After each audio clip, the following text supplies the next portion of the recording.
Today in class, let's take a look at how we can use endpoints and line segments to construct and make angles. We're hoping to put together 4 different types: a straight angle, a right angle, an obtuse angle, and acute. Let's begin. Let's look at some important terms as we begin. An angle is a combination of 2 rays with a common endpoint. This endpoint or connecting point is known as the vertex. If we look at the picture of the ray, we see it's a line with an endpoint, and an endpoint is a point that begins and ends a line segment. Okay, so now let's look at angles. Angles again are formed when 2 line segments are connected together at a common endpoint called the vertex. If we look at the picture above, you will see that we have 2 line segments, and in the center an endpoint that connects those 2 segments. Now, what types of angles are important for us to know? We have 4 types of angles. Type 1 is an acute angle. This is an angle that is less than 90 degrees, which means that the bottom line segment constructed at the vertex with an upward line segment that is less than 90 degrees. Angle type 2. This angle is a right angle or a 90-degree angle. This is when 2 line segments constructed at the vertex form a straight up and down 90-degree angle. If you look at the pictures, you'll see that a box is formed in the corner showing 4 equal sides. Angle type 3. This angle is an obtuse angle. It's an angle that is greater than 90 degrees, which means that the 2 line segments constructed at the vertex have a upward ray that is past the 90-degree angle mark. Angle type 4 is a straight angle. This angle measures at 180 degrees and is basically a straight line.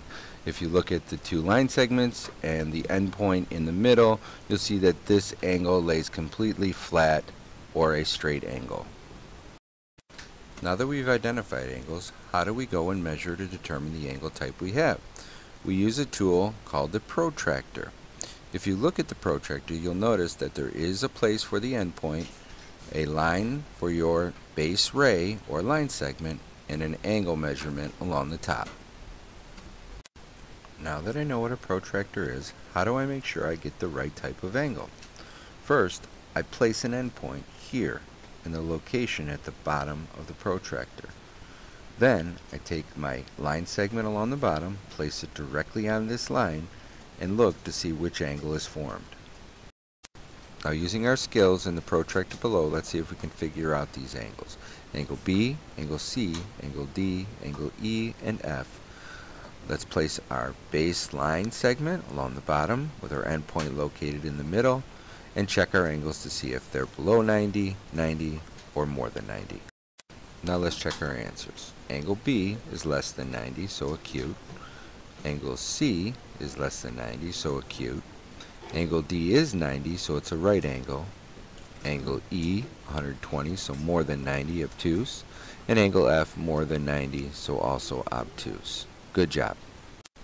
As we come to the end of this video, let's take a look at 3 preset protractors. Our first one is a right or 90-degree protractor. Our second is an acute protractor, which has an angle of less than 90 degrees. And our third one is an obtuse, which means it has a greater than 90-degree angle. In this video, remember, we are only using the measurement of our angle to determine if the angle is acute, right, obtuse, or straight. In the future, we will learn in a later video that knowing the exact measurement of an angle is also very important. Okay, we've come to the end of this video session. Take some time now and practice some of these skills that you've acquired today on your own. Use the link below. Good luck and have some fun.